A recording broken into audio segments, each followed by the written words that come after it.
Welcome to The Deep Dive. We're here to unpack complex stories, give you the crucial knowledge you need. That's right. And today, we're plunging into a really powerful personal story, one that, as we sort of peel back the layers, seems to reveal a much larger, maybe darker narrative. We're talking about alleged organized corruption, abuse of power, unfolding in Spain. And it's all seen through the eyes of one person. Exactly. Our mission here is to explore the challenges faced by this one individual.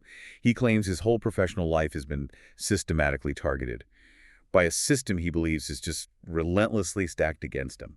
Yeah, it's a look at the huge hurdles people face when they're just trying to build a life, build a career, and they feel the system itself is actively working against them. Right. And what makes this deep dive particularly compelling is that our source is direct. It's a very raw, very public denunciation. From the person himself. Yes, from Dr. Murad Aga. He's a physician in Spain, and he details his personal struggles with various state administrations. It gives us a unique lens, really. So it's not just about his specific situation. Well, no. It's an opportunity for us and for you listening to examine how these kinds of firsthand accounts can actually illuminate broader systemic issues that might affect countless people in a society. Okay, so let's get into it. Dr. Murad Aga.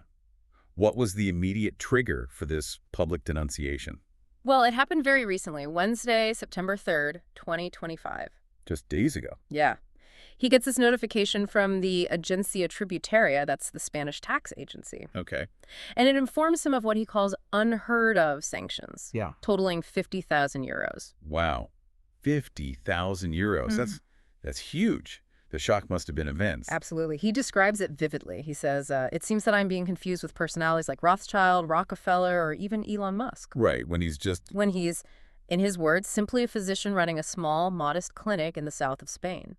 And he mentions the region specifically, doesn't he? He does. He calls it a region deeply marked by corruption, drug trafficking, and money laundering.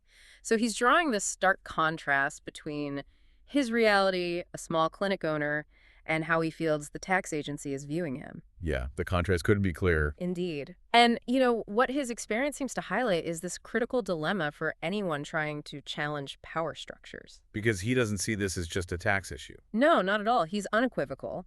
He views this 50,000 euro fine not as a legitimate assessment, but as something much more, insidious. How does he put it? He says, it is intended to be the price of silencing our voice. The price of silence. Yes.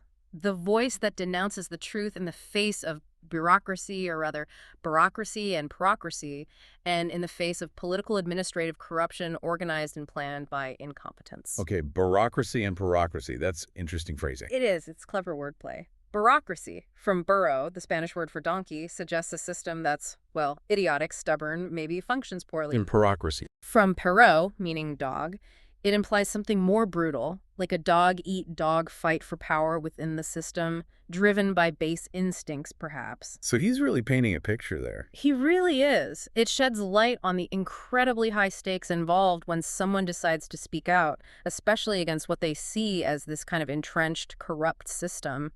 That huge fine becomes a deliberate deterrent, doesn't it? Makes individual courage a very high-stakes gamble. Oh, exactly. So, okay, his central claim isn't just about this one fine. He sees it as, the latest shot in a sustained campaign.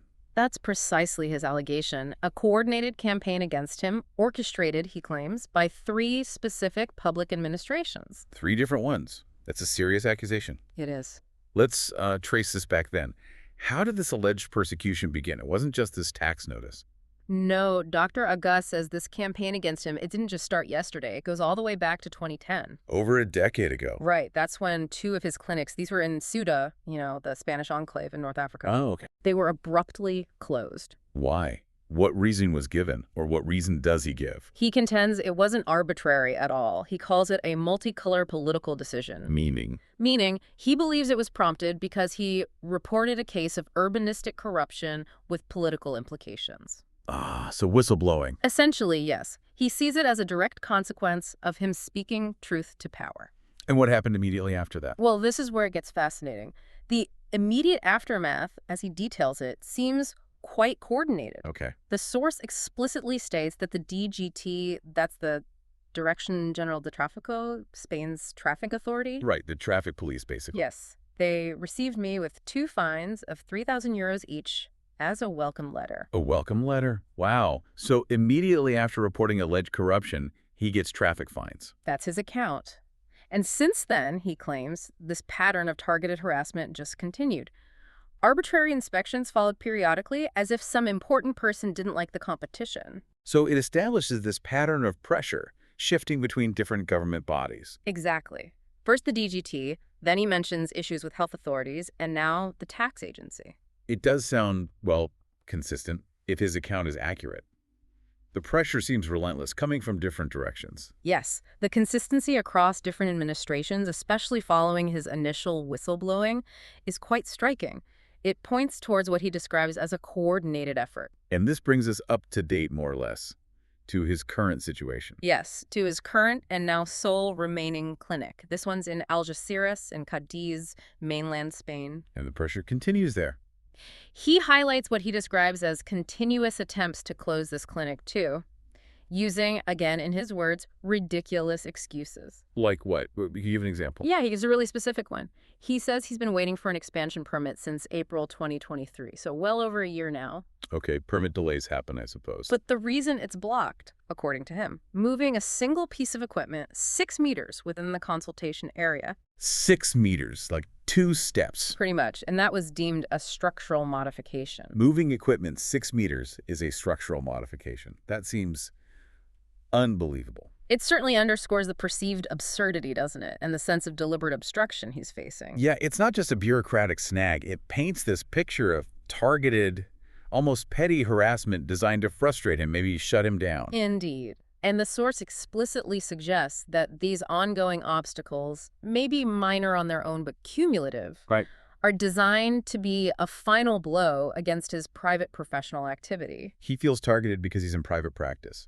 He paints a picture of a country where, as he puts it, private activity is subjected to abuses and manipulations of the administrations, whether it's by caprice or by orders at a distance from some enlightened politician or bureaucrat. So it's not just about getting permits. It's about whether you can even operate independently. Exactly. It questions the fundamental fairness of running a business when you feel the system itself is trying to stifle you. And Dr. Aga sees this as bigger than just him, right? He connects it to wider issues. Absolutely. His denunciation makes it very clear. He doesn't see himself just as a victim, but maybe as a canary in the coal mine. How so? He states explicitly that his case constitutes a denunciation of real facts that affect both the author and thousands of self-employed workers in Spain. So he's saying, this isn't just my fight. This happens to others too. Precisely. He's trying to connect his struggles to what he sees as systemic corruption in Spain. Okay, so let's connect this to the bigger picture then. Yeah. What does the source say about that wider context? Well, it claims that corruption in the country has reached such a level that the European Union has reproached Spain for its lack of transparency and the absence of effective mechanisms against corruption. An EU reproach, that's It significant. carries considerable weight, yes. It often signals potential issues with things like fund allocation, rule of law, governance. For an EU member state, that's a serious concern. So it suggests Dr. Aga's experience, while personal, might fit into a larger, acknowledged national challenge. Exactly. Characterized, as the source puts it, by political, administrative, economic, and power abuse. Understanding this wider context is pretty crucial for grasping the depth of his frustration, I think. And it's not just the alleged corruption itself, but how the system responds when someone like Dr. Aga tries to expose it.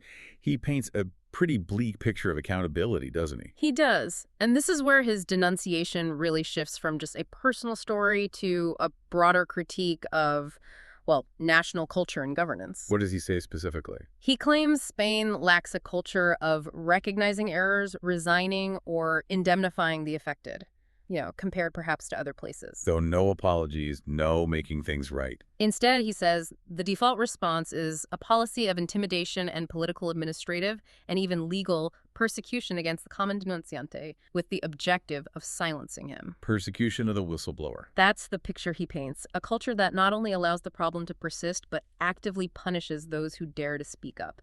It creates a chilling effect. Yeah, you can see how that would discourage transparency and erode public trust. Makes people feel voiceless. And it raises that important question you touched on. What happens when the very mechanisms of justice are seen as compromised? Right. Does he address that? He does, and it's a deeply cynical view. He suggests that many cases, even if they get investigated, are handled not to administer justice, but as mere political revenge between those involved. Political score settling instead of justice. That's the claim. And in stark contrast to this political maneuvering, he says, honest professionals and self-employed workers are left to suffer in silence, often treated as mere numbers by the administration. It highlights this perceived unfairness, like a two-tiered system where influence matters more than merit or justice. It paints a picture of a system working differently for different people, with the average person often on the losing end. To really understand the depth of Dr. Aga's fight, maybe we should touch on his personal background. It seems quite compelling. It really is. He recounts an incredible academic journey. He obtained 5 university degrees, 7 masters, and learning 7 languages. Wow, that's impressive. Very. But perhaps most importantly, he fled a dictatorship in Syria in 1985. Why? In search of freedom to work and prosper. He came to Spain seeking freedom. Yes. And this background makes his current situation feel, for him, profoundly ironic and deeply disappointing. How so? Well, after escaping actual political persecution, he arrived in what he hoped would be a haven, a supposedly democratic country, a member of the European Union. Right. Yet, as he describes it, he just encountered a wall, not of bricks, but of bureaucracy, corruption, and absurd obstacles that threatened to destroy everything he has built. The irony is crushing. Palpable. He goes as far as to claim that the country he sought refuge in seems to be following in the footsteps of that regime he fled, and many banana republics of the Hispanic Arab world, though with more elegance for show. That's a powerful and very damning statement. It suggests a feeling of deep betrayal. A sense that the fundamental promise of a democratic society is being hollowed out from within by these internal forces he describes. And you can really hear the personal cost in his words. He feels threatened and isolated by ridiculous obstacles. Created by incompetent politicians and sustained by officials fearful of losing their salary if they do not obey. It really humanizes the struggle, doesn't it? It does. It's not some abstract political fight. It's hitting his livelihood, his sense of security, his sense of belonging. Absolutely. And in response to this deep sense of injustice, the source makes a clear call to action. What's he hoping for? We hope that the anti-corruption mechanisms of the Spanish state will be activated to investigate the case. He wants an official investigation. Yes, and he's taken extraordinary steps himself to make sure his story gets out. He's published this denunciation in 9 languages. 9 languages, wow. And across different formats, written, podcast, and video. He's really trying to maximize its reach. Definitely. He explicitly says his goal is to ensure it does not get lost in the cave of Ali Baba and the 40 Thieves. Using transparency and public record as a shield, basically. It seems that way. Yeah. An attempt to counter what he sees as this concerted effort to silence him. Okay, so that brings us towards the end of this deep dive. We've journeyed through Dr. Murad Aga's, courageous denunciation, like organized corruption, the profound impact on his life, his work in Spain. We've seen how one person's fight can potentially shine a light on these deeply entrenched systemic issues he believes affect thousands. Yeah. So what does this all mean for you listening? Well, there's one final sort of poignant thought from Dr. Aga himself that's worth adding. What's that? Despite everything, his qualifications, this Calvary as he calls it, that he's endured for over a decade, he's still in Spain. Why?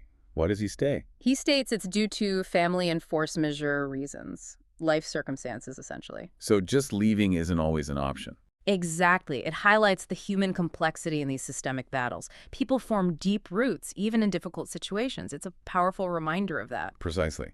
And it leaves us, and you, with a really provocative thought to consider, I think. Which is? How can individual acts of courage, like this incredibly detailed denunciation published so widely in so many formats, how can they truly challenge these entrenched systems? How can they demand accountability when facing what seems like such a formidable wall of bureaucracy and alleged corruption? Is speaking out enough? Yeah, is it enough on its own? Or does it take more? A confluence of factors maybe to really move the needle. It's definitely something worth pondering long after this deep dive is over. Yeah.